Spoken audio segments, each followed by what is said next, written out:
It's time for From the Short Grass with Trey Schapp, a golf podcast for those who love golf, struggle with golf, and just like to enjoy the outdoors and fellowship with friends, all while chasing a ball around trying to put it in a 4 1/4-inch diameter hole. From the Short Grass is brought to you by Stephens Incorporated, an independent financial services firm with the freedom to focus on what matters most. Blackman Auctions. For over 80 years, better auctions have always been Blackman Auctions. Beechwood Pinnacle Hotels. We partner with you to deliver high-yield results by managing, developing, and investing in top-quality hospitality assets. And now, from the Short Grass, here is your host, Trey Schapp. Welcome to another edition of From the Short Grass. I am your host, Trey Schapp. Well, Brooks Koepka has done it again. After firing rounds of 72, 66, 66, and 67, he wins his third Wanamaker Trophy by winning the PGA Championship at Oak Hill. Brooks, now a 5-time major winner, comments after his round. Yeah, this one's definitely special. I think this one's probably the most meaningful of them all, with everything that's gone on, all the crazy stuff over the last few years. But it feels good to be back and get number 5. Brooks was able to finish ahead of Scotty Scheffler and Victor Hovland, both of them tied for second, followed by Cam Davis, Kurt Kitayama, and Bryson DeChambeau tied for fourth.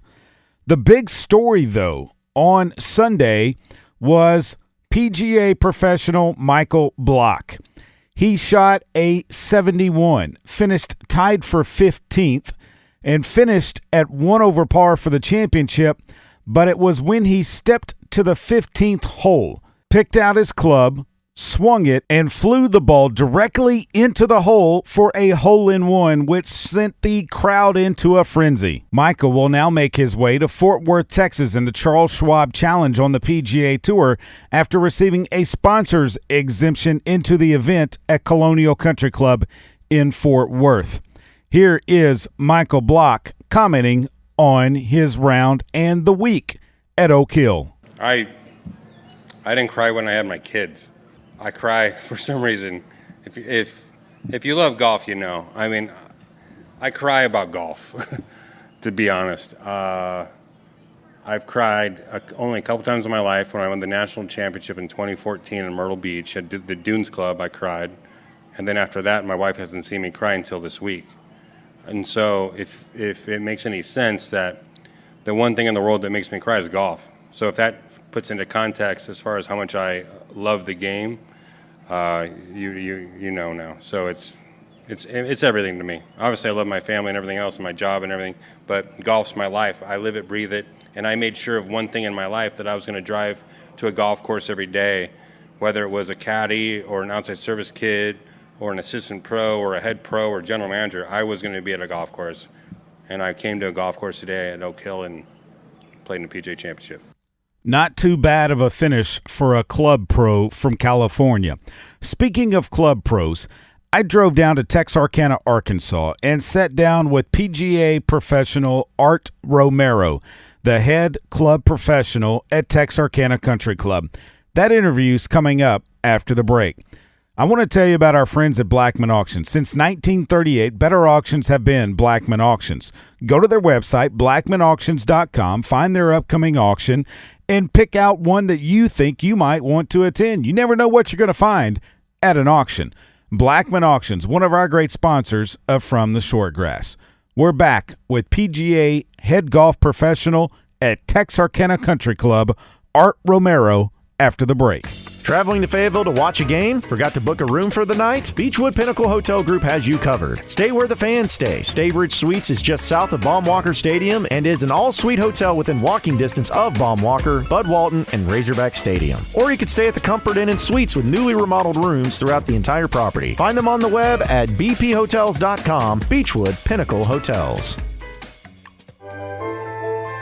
At Stephens, our philosophy is to invest every dollar as if it were our own, to seize opportunity, to anticipate rather than react, to deliver constant focus in an ever-changing world, and to pursue the objectives of our clients in order to help them reach their financial goals. A proven history of helping companies and individuals. Stephens, member NYSE SIPC. This is Thomas Blackman of Blackman Auctions. When you call Blackman Auctions to sell your assets, you begin a multi-point plan to get the highest value possible. Each auction takes 30 to 45 days of planning and strategic marketing for your real estate, your equipment, and your assets. You've worked hard for your property, and it deserves more than a sign in the yard or a post on the internet. Sometimes marketing is more than just a commercial with a great-sounding spokesman. Call me, let me come up with a plan to tell your story and turn your assets into money. Since 1938, better auctions are Blackman Auctions.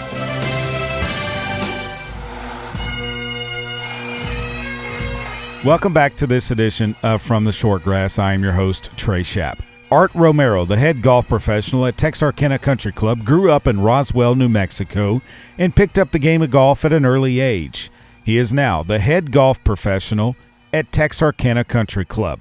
So without further ado, on the tee, head PGA professional at Texarkana Country Club, Art Romero. Pro, thanks so much for joining me on From the Shortgrass. Head golf professional at Texarkana Country Club, one of the best courses, I think, in the state of Arkansas, and I'm sure you would agree with that. Well, I'm biased. How long have you been here? It seems like since I've known you, you've been down here. Starting 34 years. Wow.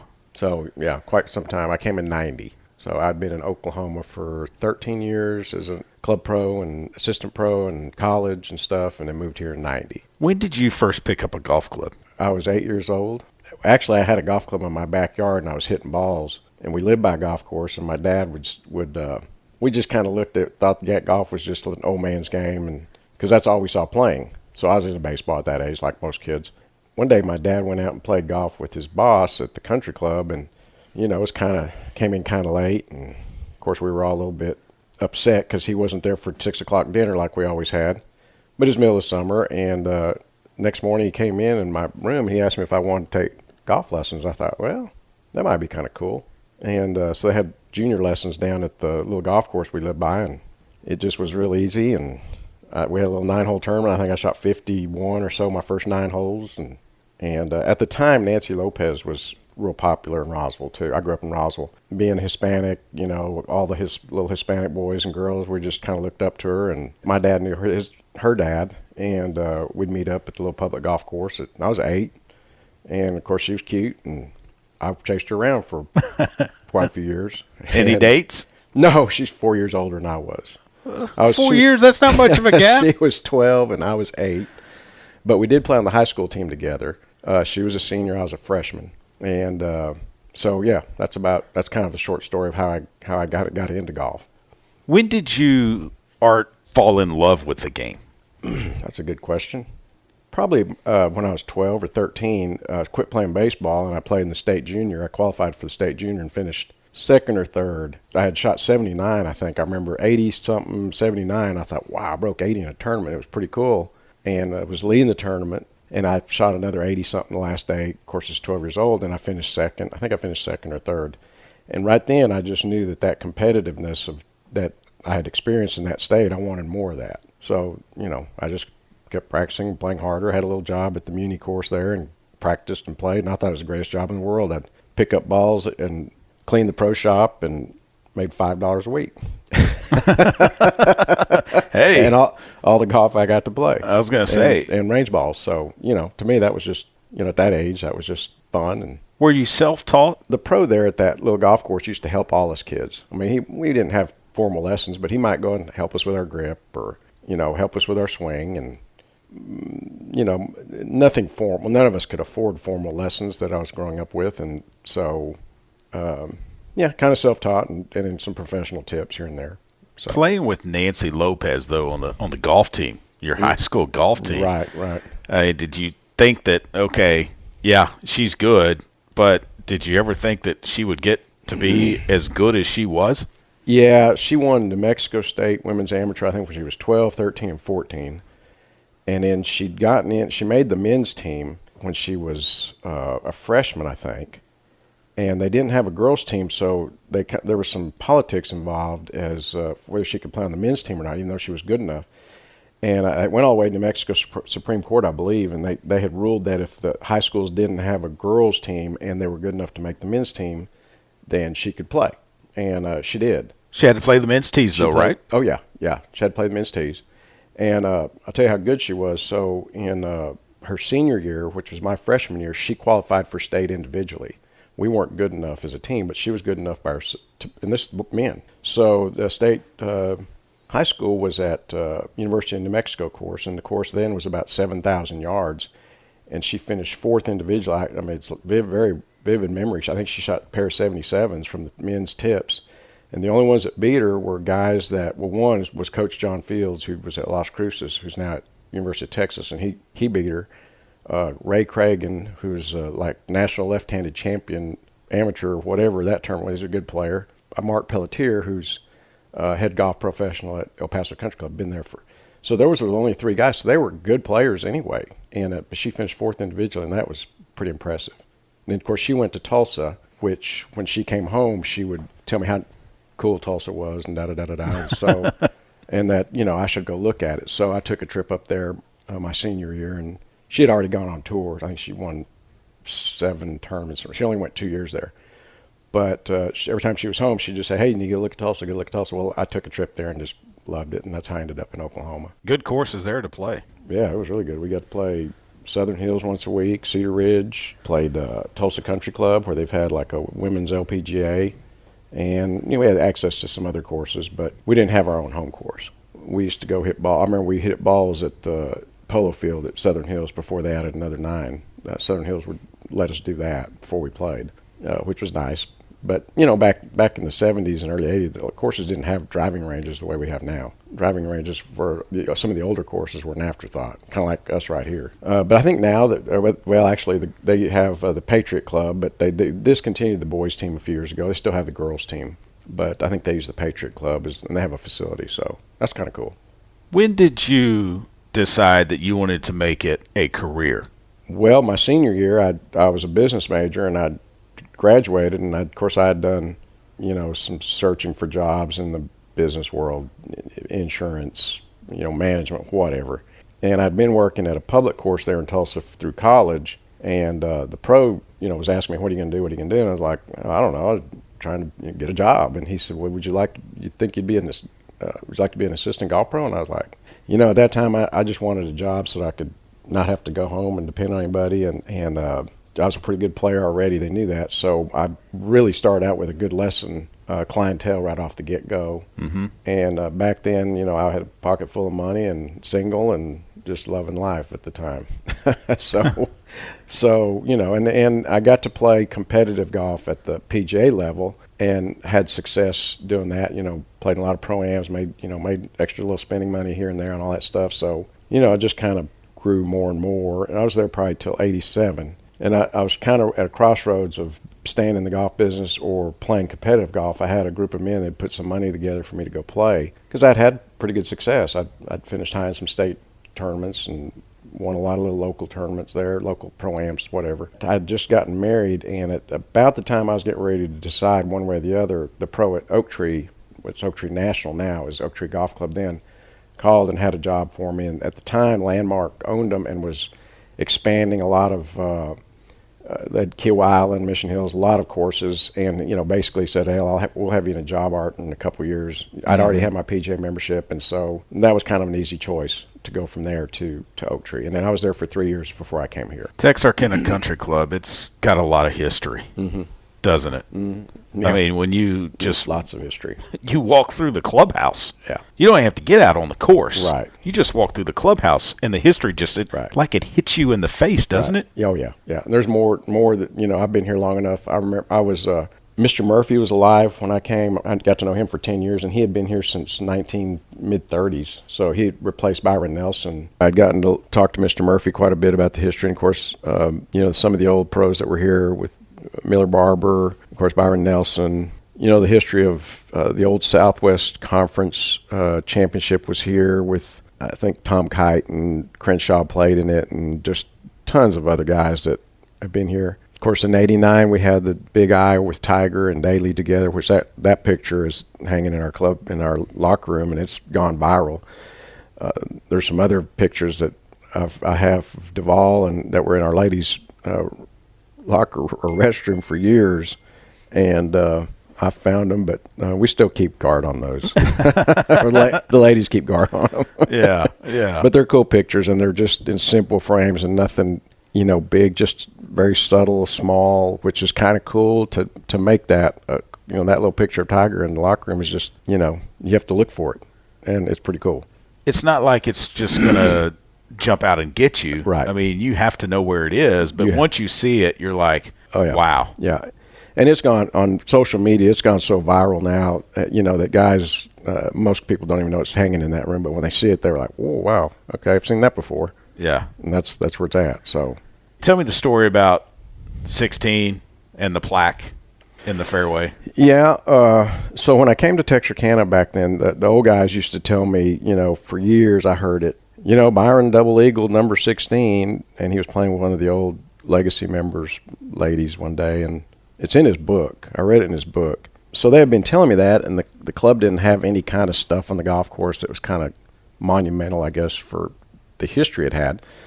And so I just approached the MGA one day. I said, "Would y'all like to fund a plaque?" I said, "I've got this writing right out of Byron Nelson's book on how I played the game.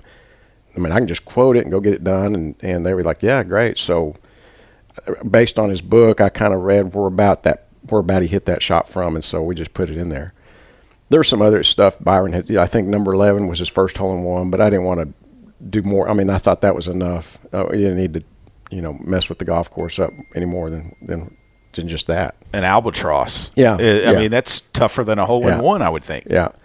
And today, I think the only one that's been made since then, there was a high school tournament here, and Ronnie Glatton's son, who's the pro at Sherrill Park I think it's Sherrill Park in Dallas. He turned that scorecard in, and I was posting the scores, and I saw that 2 on 16, and I went, wow. I said, "Does he know what that means?" And she said, "No, he's upset with his round." So I made a copy of the scorecard, and I handed it back to her. I said, "One day he may want to see this, because this is the only double eagle after Byron Nelson I've heard of at all in 16. So wow. Anyway, just kind of, one of those things. And I've heard the story come back to me after. So he's told it to people because they came and told me the story that he's the only other one that made it, because we had a lot of Dallas people coming over here. So, that's kind of one of those. He's got a piece of history.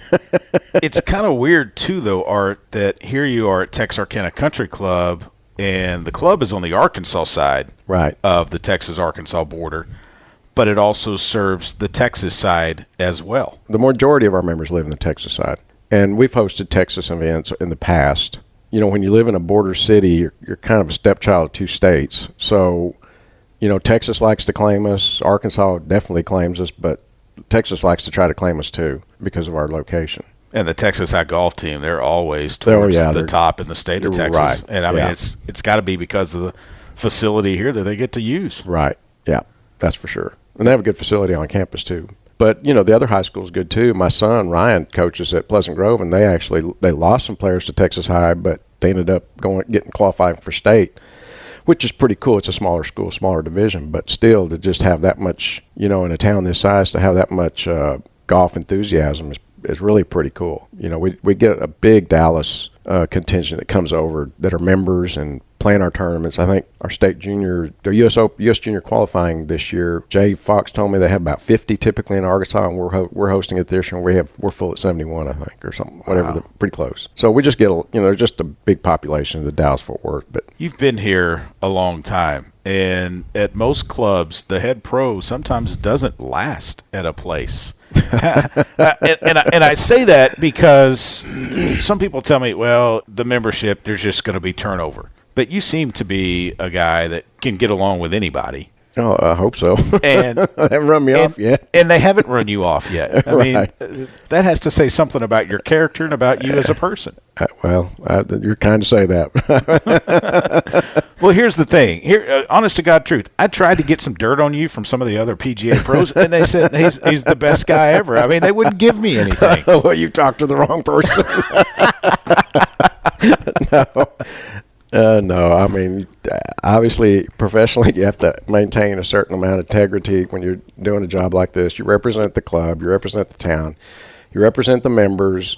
You're raising their kids. They put a lot of trust in you, and with if you don't do that, you're not going to stay long. You have to really dig down, and I've had some great mentors in the past that talked to me before I came, and of course on the job experience that's the best experience you get. There's been some hiccups, I would be lying if I told you there wasn't, but for the most part it's been fairly smooth. The members have been great, and they've supported me and my family. I've raised 2 boys here. They're in the golf business, and so I've been pretty blessed. Don't know any other way to say it. You still play the game on a regular basis, don't you? Oh yeah. And you're able to get out. I mean, you go out here and play. I mean, who wouldn't want to play out here? I mean, at least a couple times a week I try to play in competitive tournaments as much as possible. Keep you sharp. Yeah. Sometimes it's really good. Sometimes it's just kind of okay. Yeah.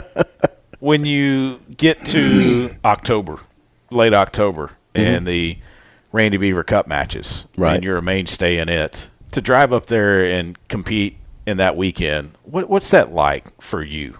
What does it mean?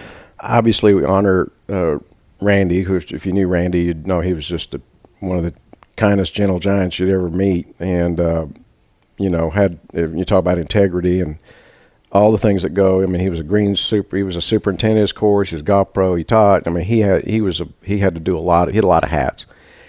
So that's the first thing. But part of it is I just get to reconnect with a lot of my fellow golf pro colleagues, a lot of the amateurs in the state I've known for a long time, such as yourself, Chris Jenkins, Wes McNulty. I mean, those guys have been friends in golf for a long time, and at least once a year, I know I'm going to reconnect and share some stories and have a good time, play a little golf, and I could name a bunch more, but that's a lot of fun. When we're stuck down here in the corner of the state, we don't get to do that very often. I have a lot of friends in Oklahoma, and I try to get up there and do that. But when you've been in the golf business 40-some years, you just develop those friendships, and it's nice to reconnect and connect instead of just sitting here and not trying to do that at all. That's really not what I'm about, but.